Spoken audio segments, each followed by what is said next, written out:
Any chance that anyone survived here, and the rescue workers run. There's a call for silence. A cry for help from below ground has apparently been heard. And the people of Derna are desperate for some good news. A young volunteer tells the fire crews he's heard screaming twice, and he pinpoints the area it came from.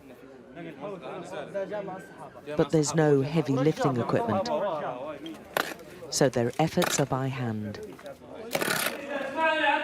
A family of 3 girls lived here, but the home's been smashed to bits and the lower floors encased in mud and rubble.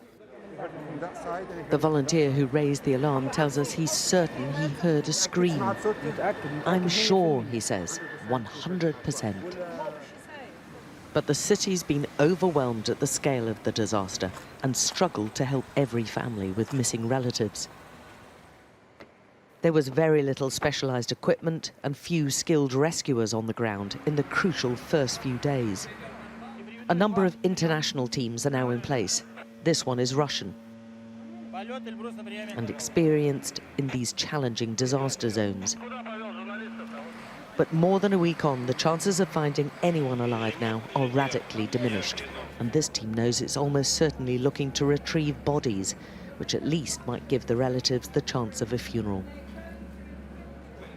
It is utterly grim work, difficult and dangerous, with most of the water polluted and hazards hidden everywhere. Back across the city centre at the same buried home we were at earlier, there are still claims of noises. Now a much larger crowd has gathered. The chances of someone surviving at this stage are very slim, but they are fired up with energy and enthusiasm to try and find this person. If he or she exists, they want to bring that person out alive. Remarkably, a distant family friend says a call's been made from a little girl around 10 years old who's trapped with her sister under the rubble.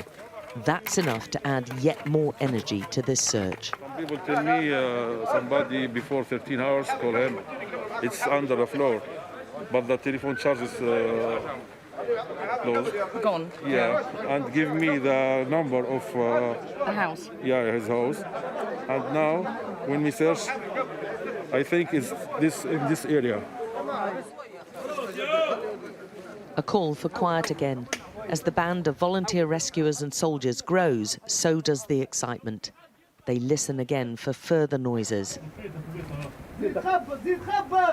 and shout down the cavities they've uncovered. Bang the wall, he's urging. Then there's elation and quick celebrations. They're convinced they've heard a response, but the search will now shift slightly to a different area. But this is back-breaking and too slow, so they'll do what they can whilst they wait for the arrival of one of the few diggers. In a different part of the city, Libyan forensic investigators are also trying to find the many missing. They're using one of 3 devices they have, which can detect a corpse up to 40 meters below ground. There are still around 10,000 people unaccounted for. There are so many families waiting for answers. And so many Libyans desperate to help. This team is from an oil company using their ultrasound equipment to try to detect noise or movement. But many may never find their lost loved ones. With every day that passes, it's getting harder and harder. A digger has finally arrived at the search for the little girl below ground where we were before. But daylight's quickly disappearing, and an already difficult job has become even more challenging with no electricity.